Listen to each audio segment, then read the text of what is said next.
There are two things that I say that we always should build on. One is self-assurance, and the other is self-acceptance. Remember, I always say that I always try to encourage you to confront your difficulties.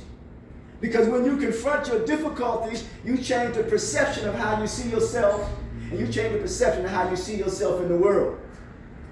There is a ancient Kemetic saying, I believe it is, a proverb. It says, and I'm going to paraphrase it, do not look for yourself in the world. If you do so, you're projecting an illusion. Remember, we are here because we belong here by nature. Biologically, all those cells and you and I made it, so we belong here, right? So we don't have to try to fit in or try to be different just to be different, because we're automatically different.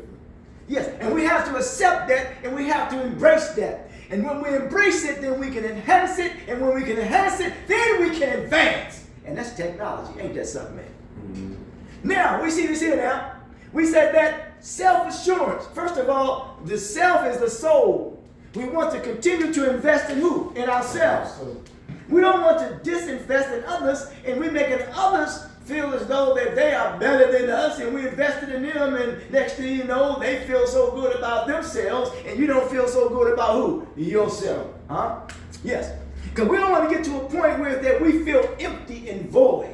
And then we feel empty and void, then we look for external therapy with our internal clarity. And external therapy is the clothes that we wear. Everything that we do, we're trying to cover up to make believe that we all right and we're not all right, or we make believe that we're something that we're really not.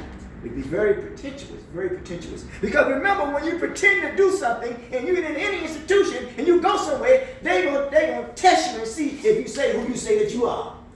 Yes. So let's be clear about that now. And we know that we are industrious people.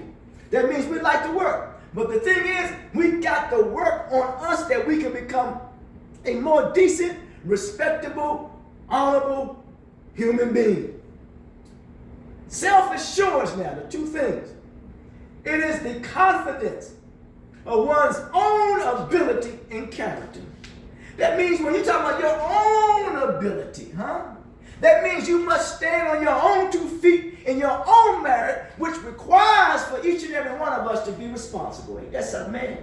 That's the serious stuff, man. Yes. And none of that, let's get to a point that some people don't want to be responsible. And when they don't want to be responsible, they put their weight on what? On you. Ain't that something? And you only can carry it with so much weight. It is difficult enough for you have to be able to carry your own what? Your own weight, let alone the weight of others. That's not good. That's not good. So the point I'm making is that don't become overwhelmed, because when you become overwhelmed, that could put you in a position to pick up in what? Pick up in overwhelmed. So, but to have the self-assurance and the confidence in one's own ability in your character, because the material has been given to build on our humanity and character. Now we're dealing with self-acceptance. That is the act of acknowledging now. Now you have acknowledge your own ability, Your own ability. First of all, confidence in one's own ability in character. Now you are taking ownership, right?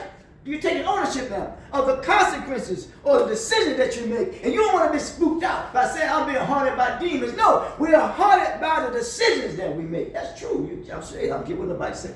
So one's own ability in what? Limitations. Now, we know, when we do this, this is how we have to organize our life when it comes to our accomplishments and our limitations. But when we do that, that gives us structure, whether we know it or not. And knowledge is designed to give you structure. Not only to give you structure, it is designed to improve upon your life, improve upon the life of others, and improve upon the environment in which you live, and it should give you joy. And happiness is the joy that you feel when you're in pursuit of your potential. Ain't that some shit? Now we know that we're owning up to the ability and the limitations. And now, listen, in being okay with who you are. Ain't that something, man? You don't have to try to prove and impress nothing on no one. You are okay with just being you. And that's a beautiful thing, when you are okay with being you and you don't have nothing to prove to anyone. but only yourself.